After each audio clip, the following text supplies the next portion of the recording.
going on, 5-Trap fam? AJ here with another Transfer Daily video. There's a few things I want to touch on in this one, so I'll make it as quick as possible. First up, Aberdeen FC and Atlanta United have entered a strategic partnership. Atlanta United have invested $2 million into Aberdeen FC. Arthur Blank and Darren Eales are looking to make a kind of scouting network and really share best practices with Aberdeen FC, a storied club in the Scottish Premiership.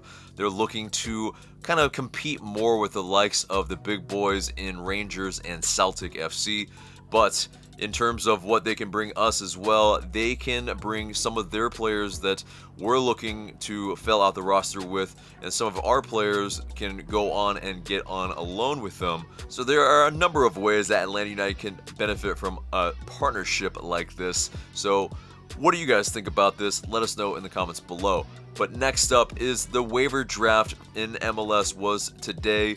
The likes of Florentine Pogba and Patrick Okonkwo, to say the least, were part and eligible to be drafted, and none of them were drafted.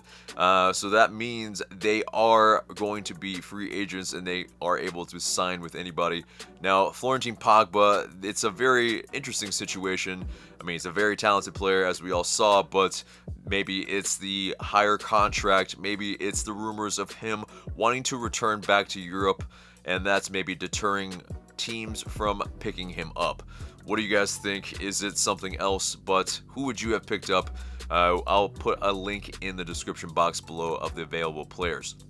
Next up is that Ezequiel Barco is linked with Portuguese side Sporting CP. Now, that's from the Portuguese website Record, and they are saying that they are trying to sell their star midfielder Bruno Fernandes, and they are trying to, from those funds received, trying to put them into a new signing in Ezequiel Barco. Now, this is just probably early days of these rumors, and of course, Independiente owns a pretty hefty sum of the sell-on fee, so Atlanta United would be a little bit remiss to sell him in this window. Now, in the summer window, it would be a lot easier for us to sell him on because we wouldn't owe a fee to Independiente. But at the end of the day, we probably want to see Ezequiel Barco have a complete season where he's productive to really sell him on at his maximum potential value. What do you guys think? Would we be able to afford losing him in this window if we were blown out of the water by Sporting's offer? So last up, Sam Stejskal and The Athletic reports that Julian Gressel is interested in playing for the U.S. men's national team in 2022. Now, he is at an impasse with Atlanta United on new contract talks, and he's been quoted as saying that the longer he has to wait, the more frustrated that he is getting. And so we all know there's a new CBA that needs to be agreed upon. But the fact is, he sees the likes of Miles Robinson getting a TAM level contract, and he wants that type of offer now.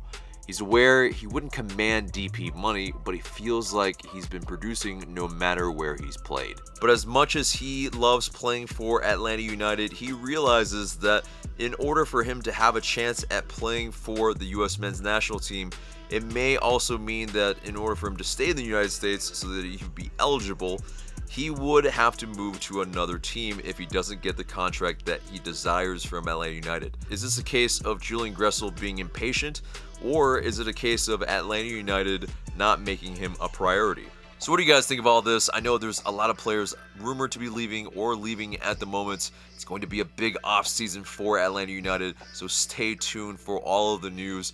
It's going to be contingent on the CBA as well, so it's just going to be lots and lots of news coming. So like, share, comment, subscribe. Thank you guys so much for watching. We'll see you in the next video.